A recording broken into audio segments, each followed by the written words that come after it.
Welcome, everybody, to American Segmental Bridge Institute's monthly webinar series. I am not Greg Freeby, Executive Director of ASBI. I'm actually filling in for Greg this month. So I welcome everybody and glad you're all here.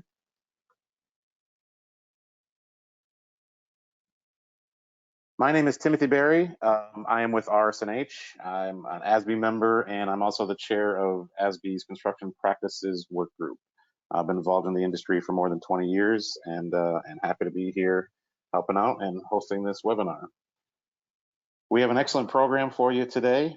We have Jeremy Johannesen from McNary Bergeron, and the subject of his talk today is going to be on detailing segmental concrete box girders for constructability. Before we get started, just want to make a couple of quick announcements. Our September webinar series is going to be on September 29th at the same time, 12 Central Time. We're going to have Dr. Natasja Brinkus from the Ohio State University, and she's going to be presenting on repair and maintenance of post-tension concrete. So I encourage everybody to mark your calendars for that, and hopefully you'll be able to join us in September as well. Also, want to make sure everybody is aware, our 2021 convention and committee meetings for ASBI are coming up in November. A little bit different schedule this year if you've attended in the past. The convention itself will be November 8th through the 10th. The committee meetings will be prior to that, November 6th through the 8th. And we will be at the Westin La Paloma Resort and Spa in Tucson, Arizona. So encourage everybody to join us there for the convention. Of course, more information at the ASBI website and also registration at the website as well. So encourage everyone to go take a look and join us for the convention. Just some instructions for us before we get started. If you do lose connection during the webinar, you can always rejoin in progress. Just use the same link that was provided for your registration. It is possible to miss a little bit of content, but just go ahead and click back in if you lose connection. Certificates for attendance will be issued. However, there is a minimum time requirement, so you have to be in the session for a minimum amount of time in order to earn the certificates.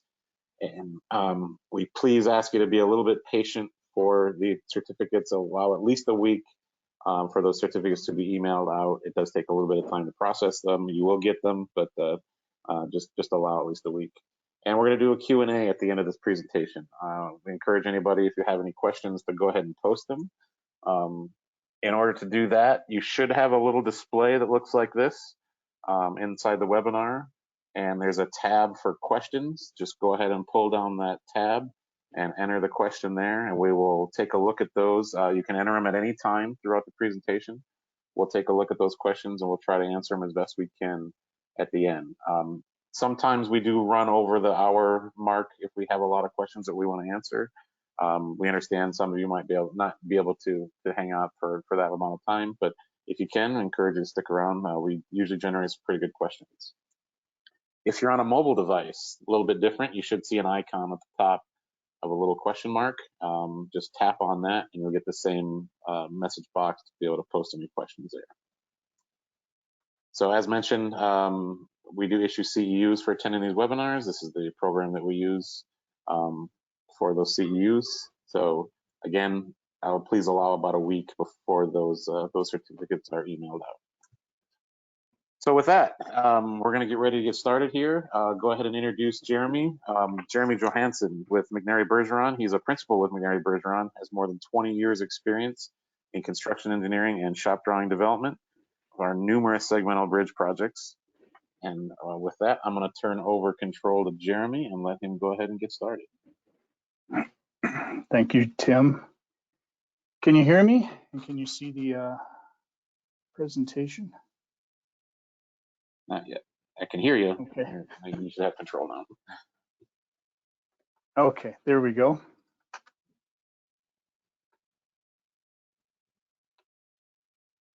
Okay, so yeah, my name's Jeremy Johannesen.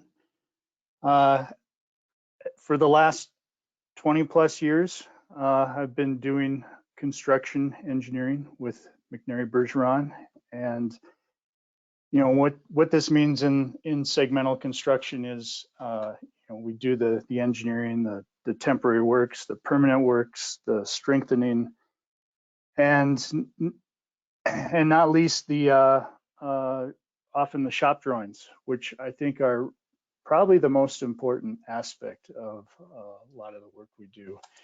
You know, it's making that that last connection from the design to what the contractor needs to build the structure.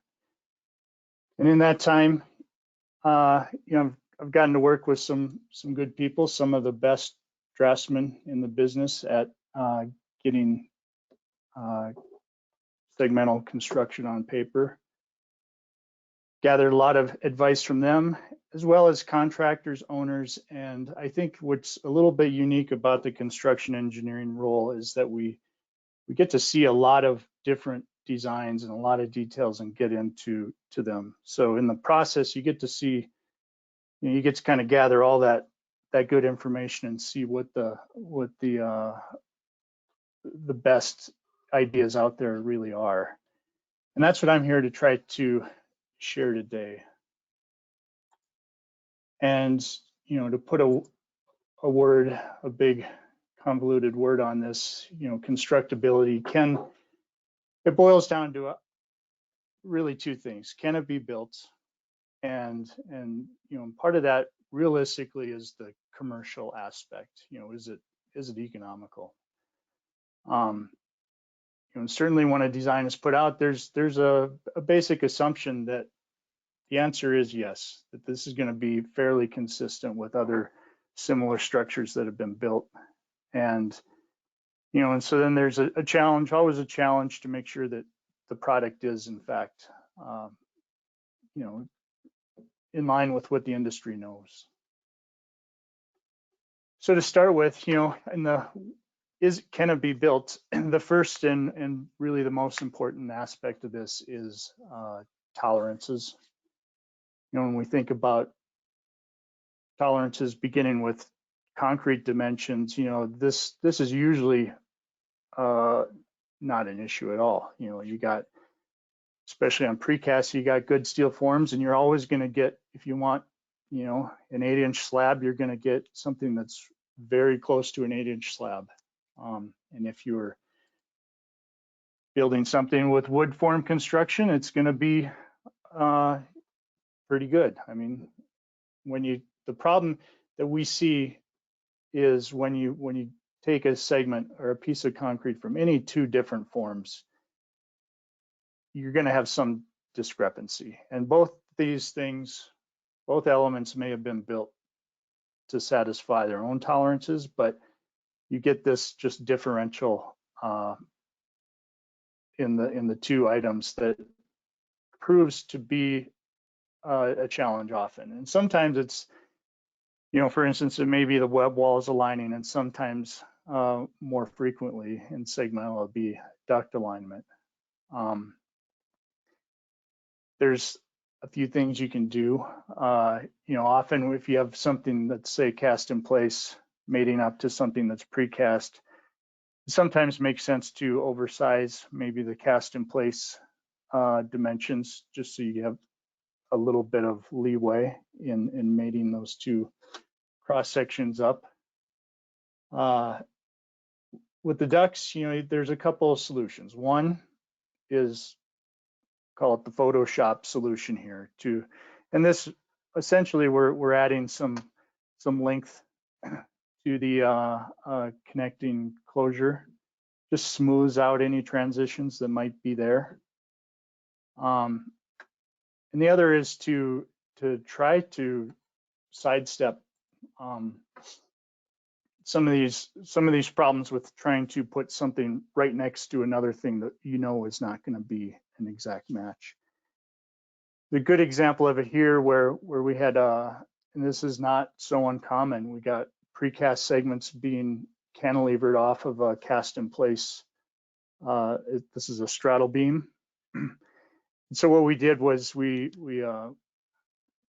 basically lowered the top of the concrete on the cast in place work to the bottom of the top slab on the segment.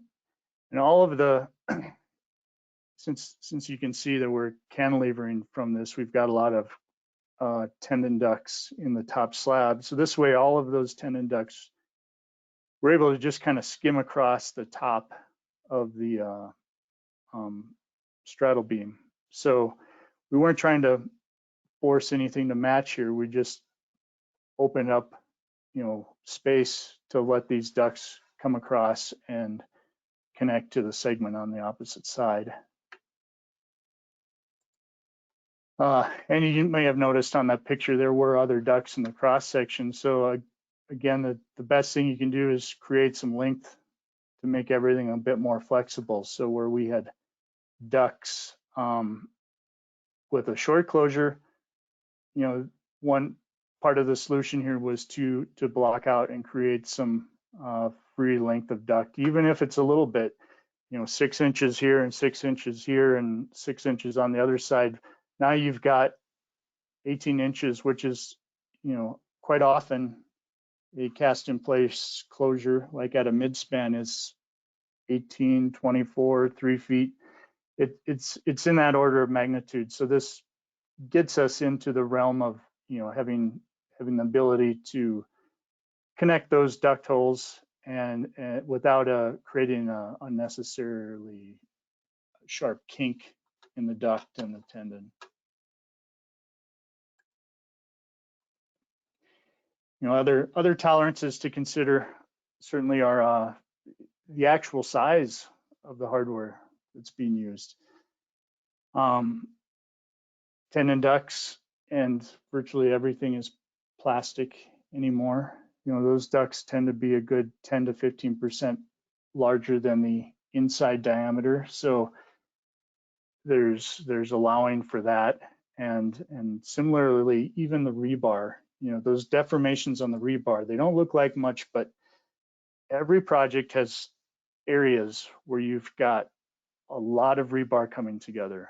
And those little 1/8 inch, the deformations on a rebar are generally about an 1/8 inch more than the nominal diameter. When you've got a lot of bars crisscrossing, they add up. And, and as like I say, virtually every project we run into this, where you can find a spot where all the crisscrossing rebar ducts and inserts and everything that's being called for there add up and exceed the piece of concrete width you're trying to put them in.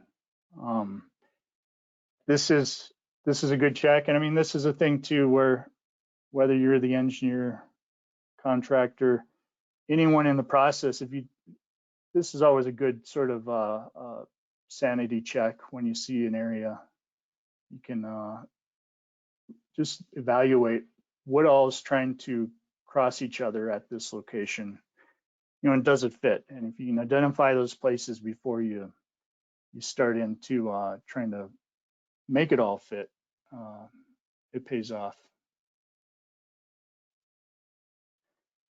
And the other thing with that too is those areas, it's not impossible. Going back to that idea of constructability, it's not impossible to force a lot of rebar into a certain area.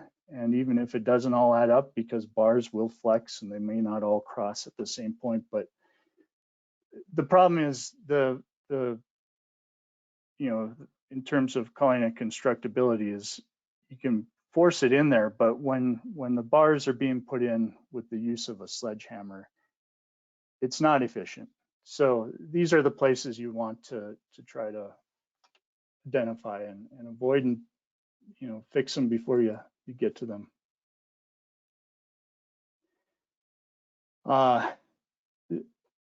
Reinforcing, every element, every time you touch something, there's a tolerance associated with it. So not only is the rebar diameter have its own sort of tolerance to consider, once you bend the rebar, it has a tolerance. And very generally, a bar with 2 bends will have something like an inch of tolerance, an inch of allowed tolerance on that bent leg. So if you've got a bar and you want it 8 foot long, this industry tolerance, CRSI, says that could be 8'1" or 7'11". And often with clear cover tolerances, you can accommodate some of that, but there's also the need to just anticipate that some of the bars are going to be a little bit plus or minus.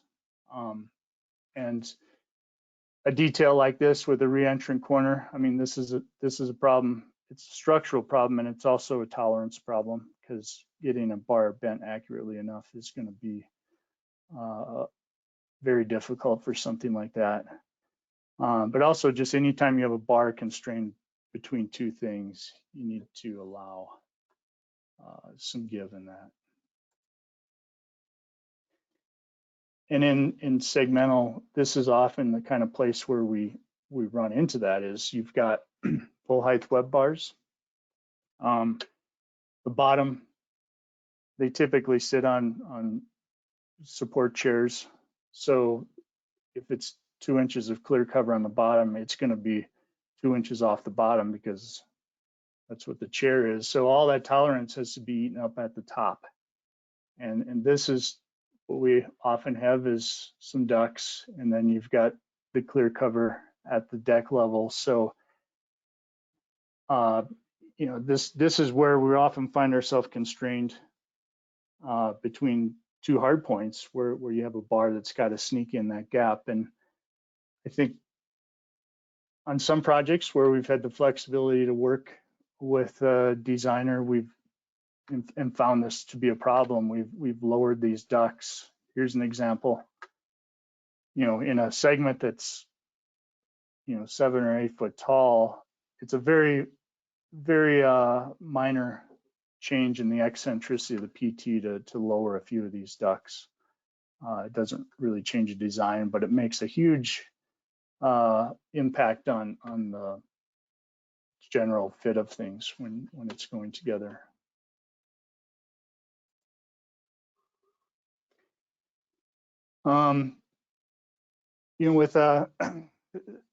There's a few things just to touch on here with formwork that aren't necessarily obvious.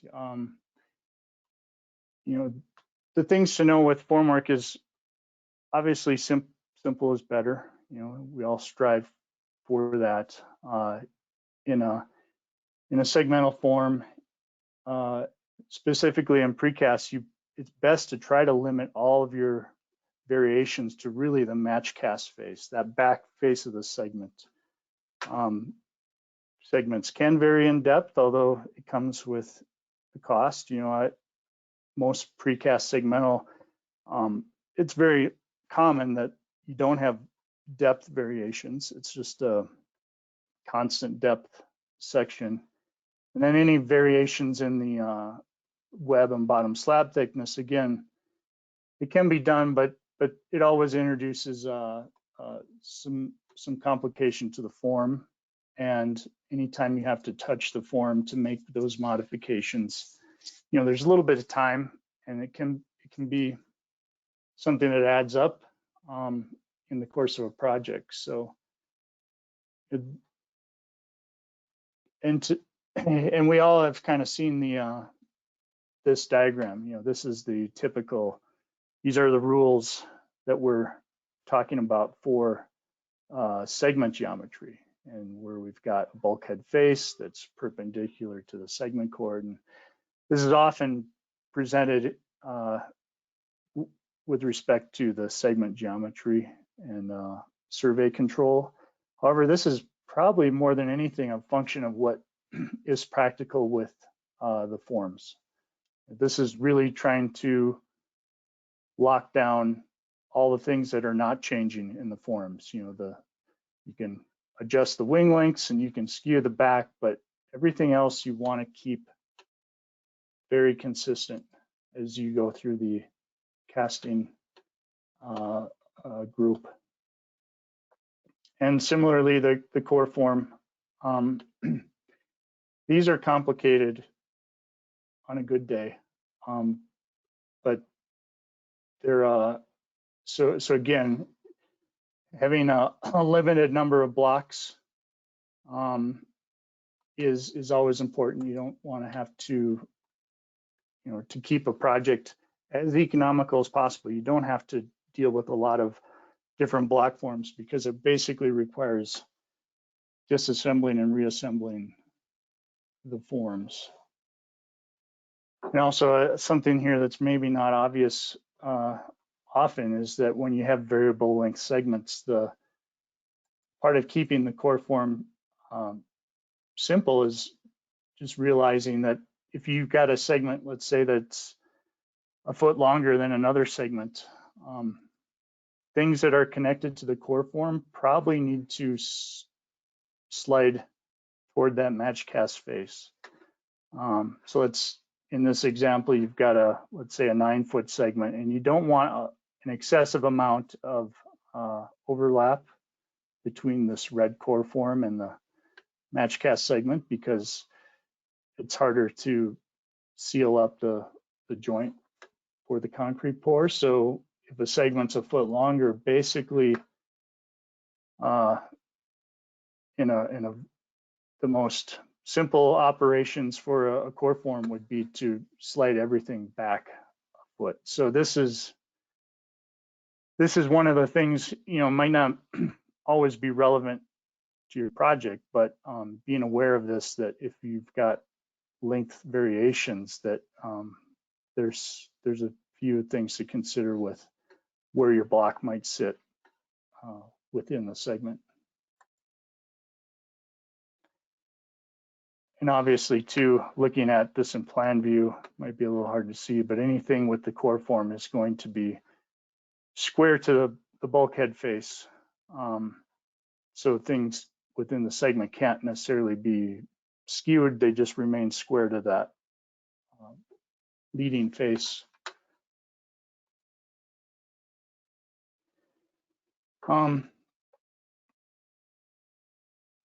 I wanted something kind of worth mentioning here is that we've seen projects in different places. In the US, segmental is considered, a little bit of a premium type of construction. It is everywhere, but there are a lot of places around the world where we've worked, Asia and Israel, where these are countries that probably don't have the same budgets, but still pursue and use a lot of segmental construction. There's a few keys that I think that they do to making it work, making it viable in those places. And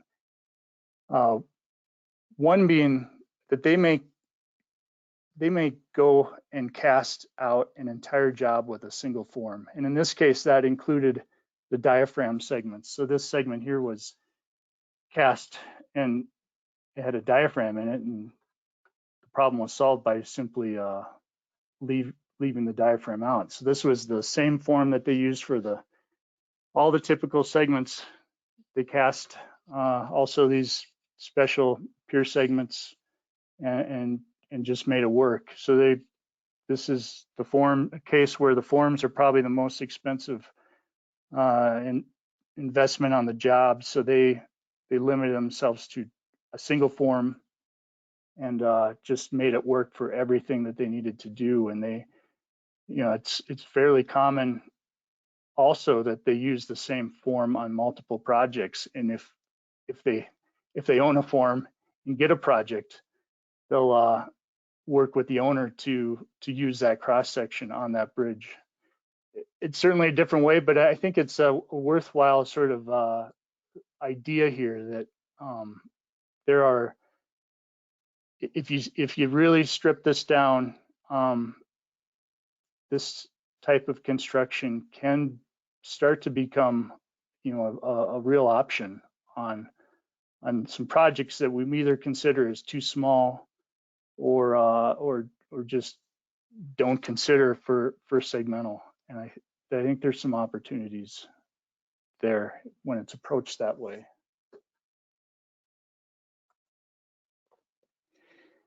And of course, you're going to say, well, the reason we've got a segmental bridge here is because it is complicated. Yeah, I knew you were going to ask that question. So but the point is, don't throw in the towel and look at a project like this and say, you don't approach this as 1,000 uniquely designed segments. You still go into this.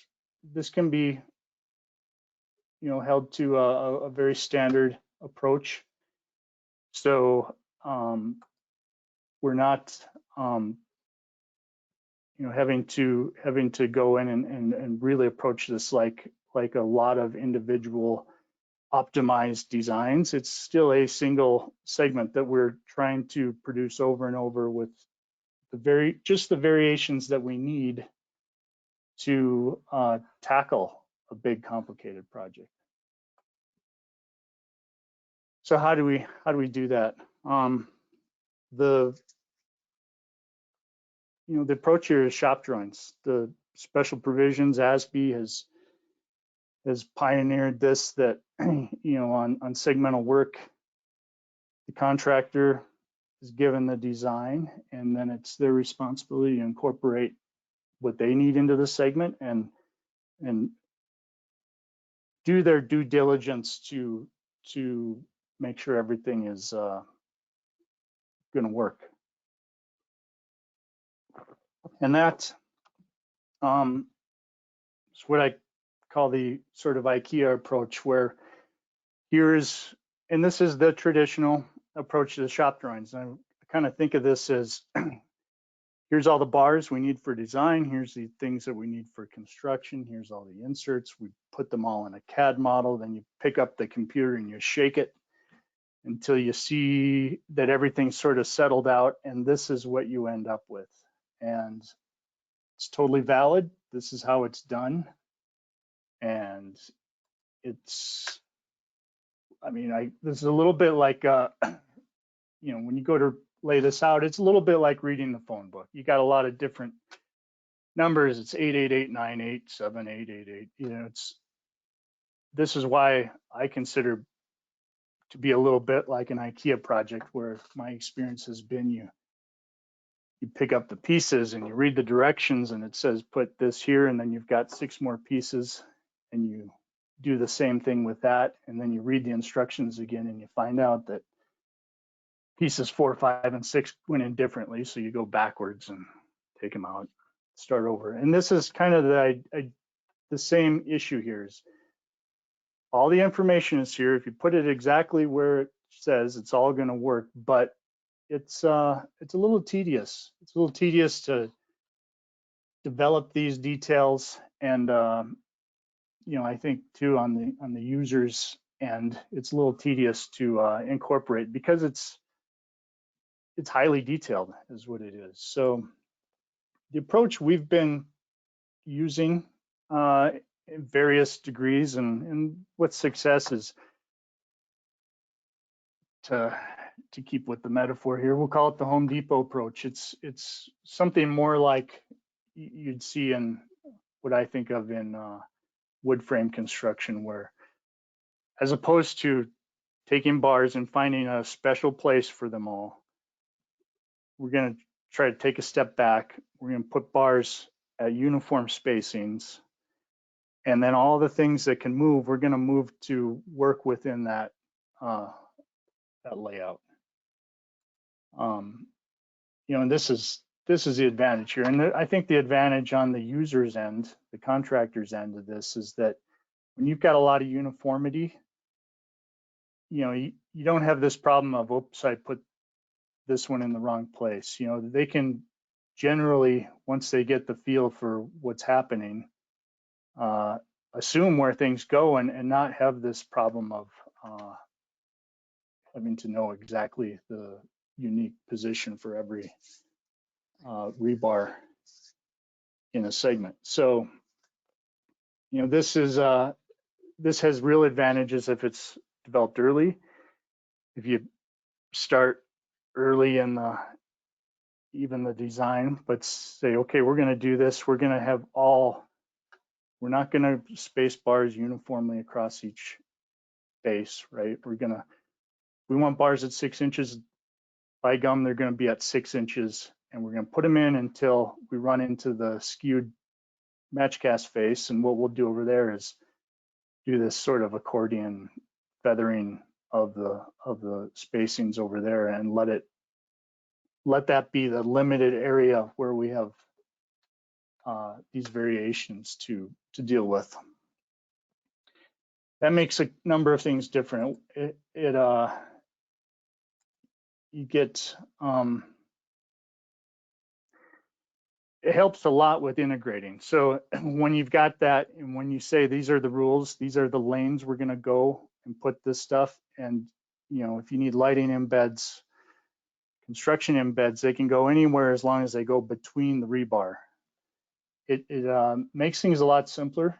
And this, it also applies to things like transverse PT. If you start with the rebar, you lay it out, and then put the PT in the lanes between the rebar.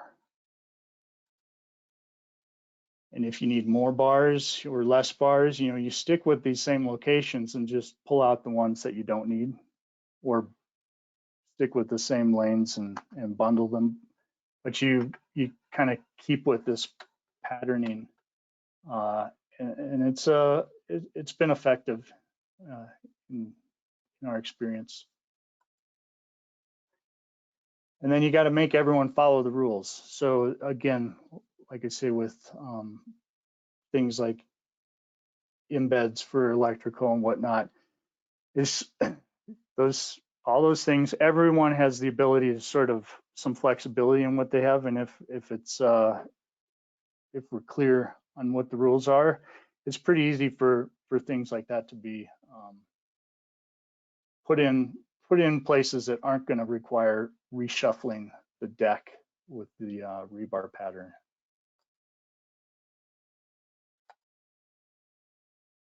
And here again, now when we start to integrate more complex things, and we use an anchor blister as a good example of this, is we've established that we're going to use 6-inch spacings, and now if we use 6-inch spacings, and that applies to the anchor block as well. Now everything has a well-established lane that's going to fall in. And that being able to take that approach is, we found it to be pretty effective. I don't think this is earth-shattering ideas here, but like I say, the traditional approach has been to tweak things and adjust things and set it here and there, and then that works, but it comes with some complication. When we look at the details from the opposite direction, say the longitudinal patterns, there's some similar things here too. And the tendon layout being an example is something that dictates much of this. Sticking with the example here of the anchor block, it's worth talking about the fact that often an anchor block, one, it's going to have tendons running underneath it. These always happen in groups, anchor blocks, and you can't ignore the fact that there will be some tendons complicating things. And you're listening to a constructability webinar, on your lunch break here. I know you're not probably the people we need to remind about this, but there's always that guy at work that you will have to remind about this. So this is something, because every few years you see a detail like an anchor block, and there's been no thought given to how it integrates with the web tendons, or not the web tendons, the tendons underneath the block. And so it's really probably the place to start is obviously with the most the anchor block with the most tendons underneath it. And you can see here This is probably the most common case as well, as you've got an anchor block, you've got rebar, got these diagonaling tendons. They need to fall in, but the bars need to fall in their lanes between the tendons. And looking down the row of tendons, if with this situation, it's worth pointing out that it's very effective to put a slope on the inside face of the block to accommodate the PT moving through there. And then, it makes it fairly seamless, especially also if that slope matches the web angle. Those details get a bit easier.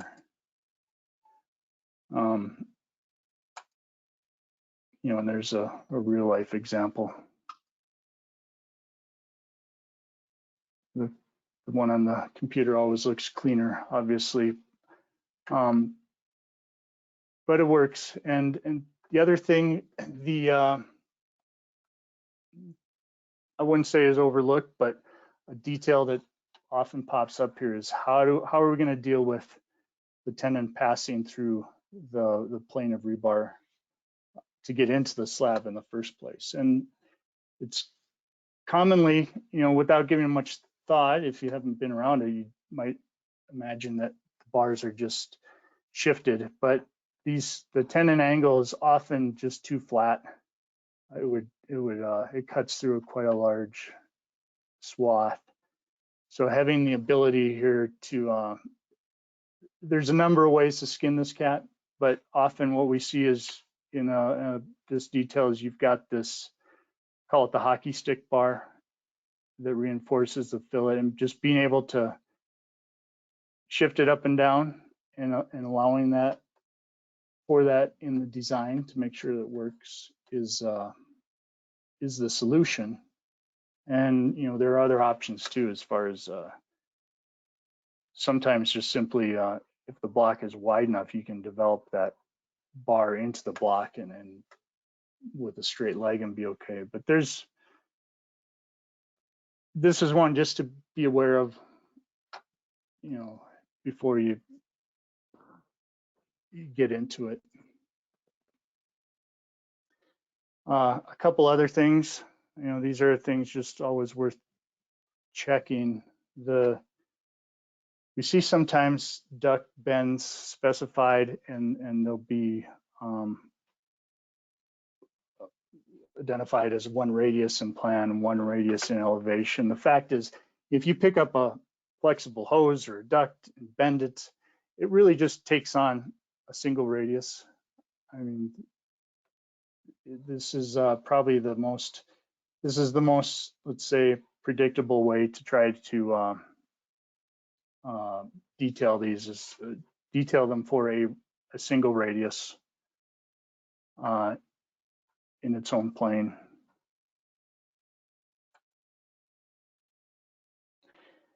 And then try to minimize the number of variables. When everything we've been looking at has a particular relationship from the anchor to the ducts, and all that geometry and all those rebar details we looked at to avoid the ducts and fall in the gaps. If you can fix that, then you only have to figure it out once. And I talk a good game, but when you've got something that has got a lot of variation and you have to address it 10 different times, and every time it's a little bit different, these are the shop drawing detailers. We're all human here, and the more novel stuff we have to figure out, the more opportunity there is to make a mistake, and that goes from top to bottom. So being able to develop these details and then nail them down and fix them is valuable. And this example is probably most common in like a form traveler bridge, where we have often have variable depth segments, and often in some of the anchor blocks, we'll have a situation where the slab is changing thickness too. So fixing all these ducts, their locations and spacing from this inside corner is key to making the details fairly uniform. So that's, those are all the key things. Those are a few, I think, fairly universal examples of what we can use in this process. But I think, the big thing is what we've been trying to, when we can get into a project early, is really establishing some layouts and lanes, having everyone on the team buy into it and work within those layouts and rules. And it's effective, because that way we're not going back after the fact and saying, okay, well, this conflict or that conflict, we have to move things, and it changes and has a ripple effect on everything. This is an approach to really sidestep and avoid some of those problems on the back end. Thank you again. Hope you found this useful, and I'd be happy to answer any questions.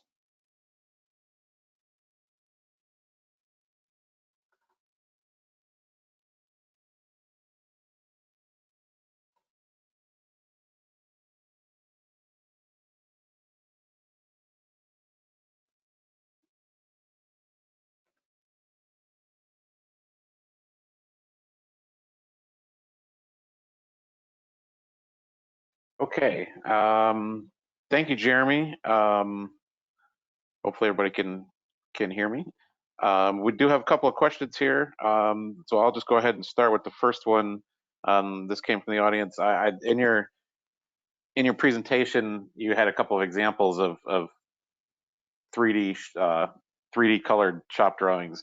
I just wonder what your opinion and what your thoughts are on the use of 3D rendered shop drawings.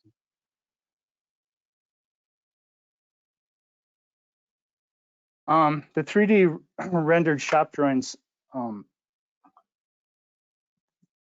they can be fine. The problem we see sometimes is when you've got, if the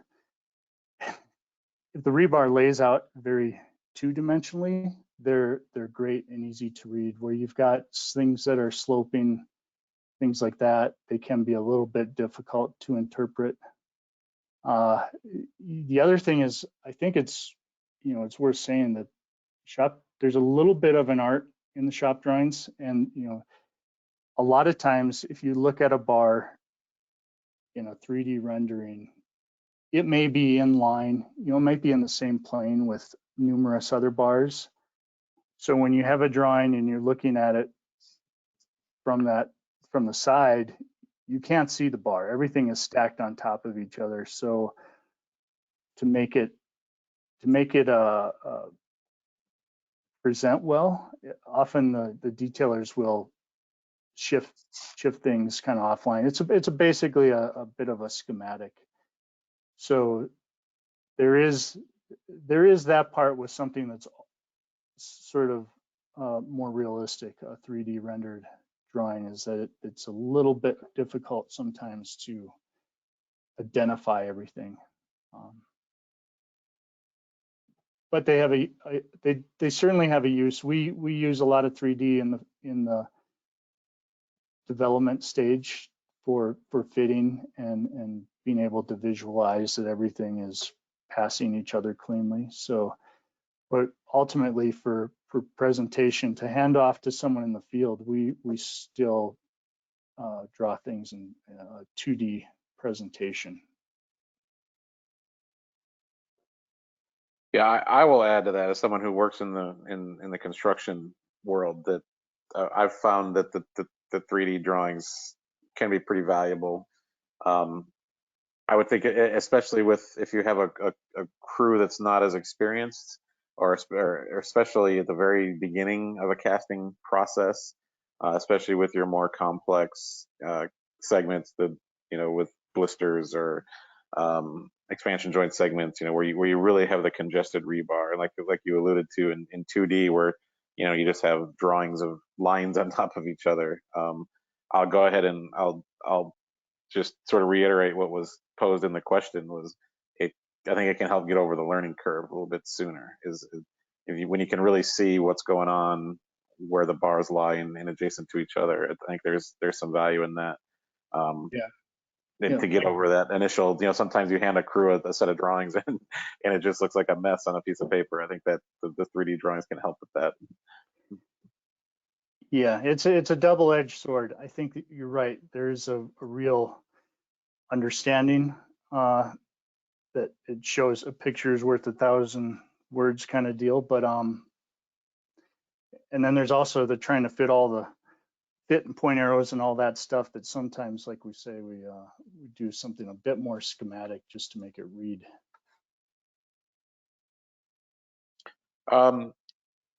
Another question, just sort of in general, what are from a constructability review perspective, what are some of the more common issues that you see, kind of routinely project to project, that unfortunately you've seen in your experience over your years that you see repeated as far as constructability issues related to segmental?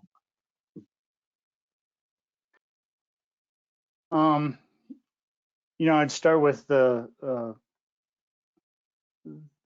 tolerance, the issue of I showed early on in the presentation, where we have congestion, and this is not unique just to segmental. Any sort of heavy concrete construction, you've got these places where you've got a lot of things, a lot of bars, tendons, what have you, trying to occupy the same place.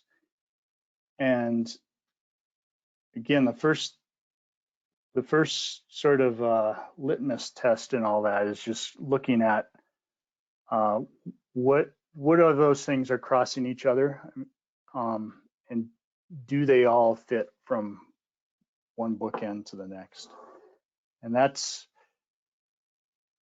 is a common problem, because everything's being designed to be no bigger than it has to, and we're putting all the capacity in that we need, and things get tight. The solutions there, which I didn't get into too deeply here, but anything that can be nested, if you've got effectively 3 bars that are vertical, but for whatever reason they're not in the same plane, all of a sudden that you've got 3 bars, that's something that's 3 bars wide that's occupying that much space. If you can turn tails one way or another so that they can all be aligned together, that's where you start to be able to really stack things in and make them fit, and then most importantly, create some gaps so that you're not having to wedge that last bar into place.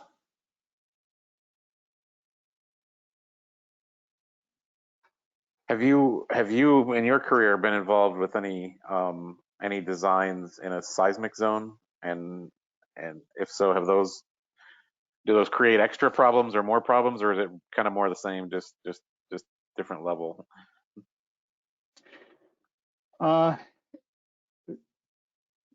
Very much the same. I don't, the Skyway Bridge, the precast segments, the precast segmental Skyway Bridge on the Oakland side, that was very segmental. We had a lot of the same sort of challenges. I mean, certainly there was heavy reinforcing. There was some novel things for PT and to address, seismic concerns. So there was a lot happening. There's a lot being asked to fit together. but a lot of those, the problems and solutions are very similar to what was talked about here. I mean, what we did was, for an example, on that bridge, we had a lot of different reinforcing layouts, a lot of sort of novel stuff, just because the design was optimized. And, you know, what we did was we, again, established lanes. We said basically, okay, we're going to, instead of 6-inch spacing and 8-inch spacing and 9-inch spacing, all the segments are going to have 8-inch rebar spacing. And then we did that by modifying bar sizes from segment to segment and or bundling bars. But that helped with the integration of anchor blocks and a lot of these, like I say, unique seismic details that we had to incorporate into that. So fairly recently is a relative term, but fairly recently in the segmental world, we see the segment to segment duct couplers have become more prevalent, making that positive connection across segment joints for precast segmental. Have you seen those creating, I guess, additional issues or any other issues in detailing and spacing?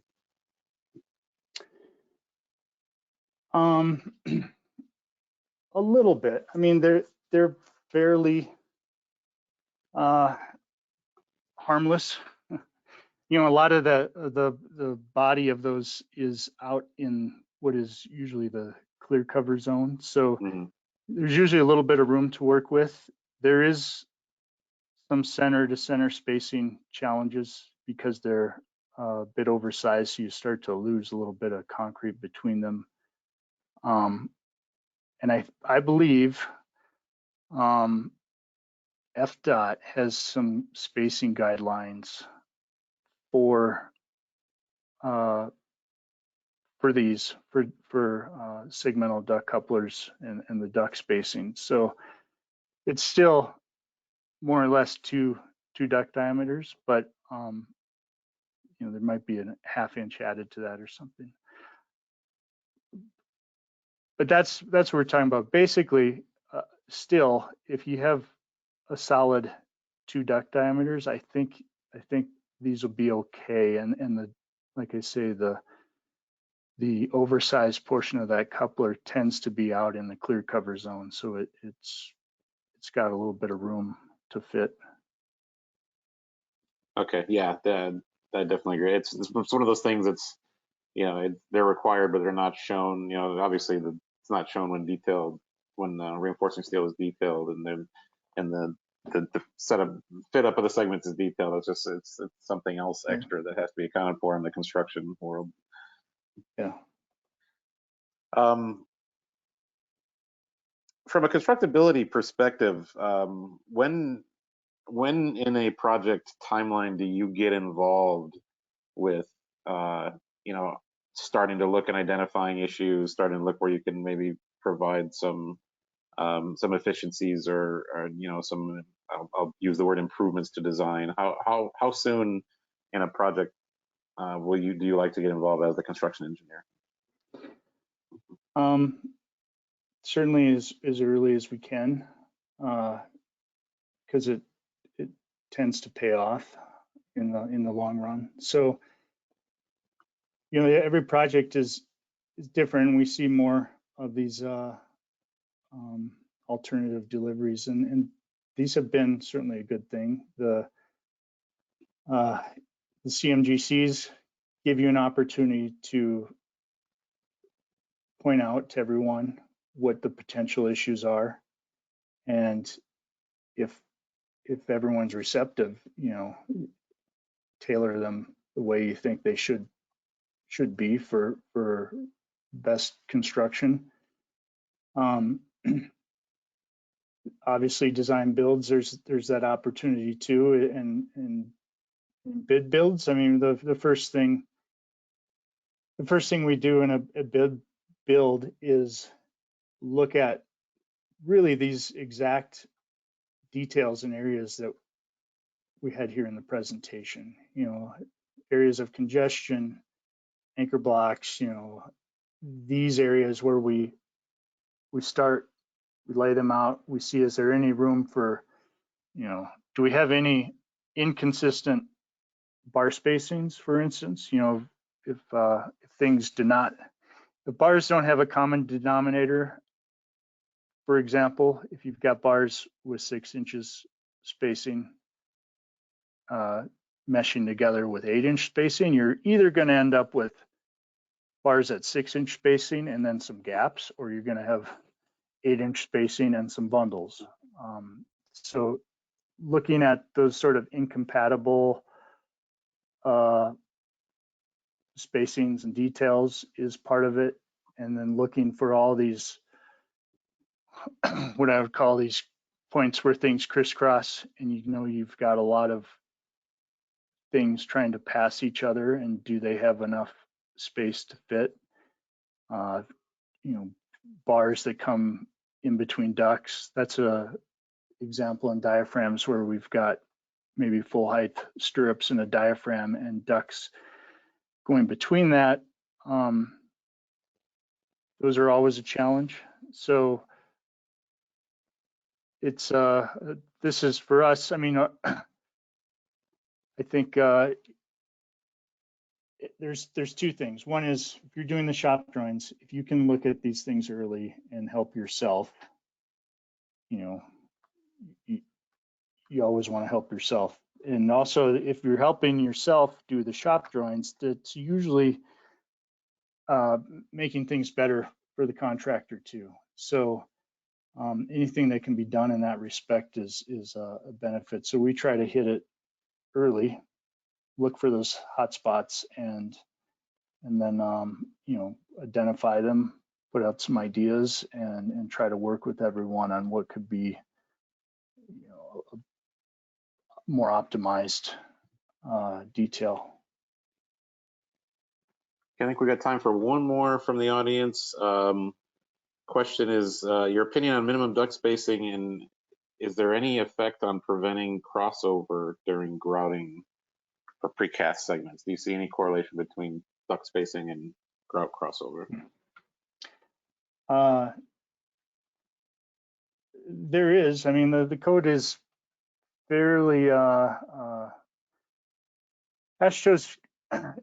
ASHTO basically calls for 2 duct diameters on precast joints, and that gets you enough epoxy between that. You usually get pretty good results on avoiding crossover. When you get less than that, there's just less glue in that gap, and we've seen it. You start to have crossover. The duct couplers, this is segmental duct couplers. This is, these are new in and of themselves. They're pretty good at sealing the joints, but because of their size, you have a little bit less epoxy in between the ducts. But I think that certainly in precast, 2 duct diameters is still a good rule to follow. Yeah, I would echo that. Much like many things in segmental, the way we try to reduce problems or eliminate problems is by using multiple methods. What a lot of people refer to belts and suspenders. So, the best way to prevent crossover is multifaceted. Number one, I'm a big proponent of double face epoxy. I think that, having the right and proper amount of epoxy, have it applied correctly around the ducts is very important, and the couplers as well. I think the combination of all those things is if they're done correctly, is gonna really prevent crossover from occurring. Well, we are pushed right up against our time limit, so thank you very much again, Jeremy, for your time and for this presentation. Just wanted to let everybody know that this presentation sort of coincides with an Aspire magazine article as well on similar topics that Jeremy did, and it actually is in the it will be in the summer 2021 issue of Aspire. There is a link to that in the chat for this presentation. If you want to go to the chat, you can actually link to this article. So if you want to read more about this, which is a really important topic in segmental construction, honestly, it's stuff that gets dealt with every single day out there. So feel free to go ahead and take a look at that. And thank you very much for attending. And we will be back again in September, like I mentioned, on September 29th. If anybody has any questions, please feel free to reach out to ASBI. Go to our website, and you should be able to find information on the convention and our upcoming webinars. So thank you again to everybody for attending, and we'll look forward to seeing you again. Thank you, everyone.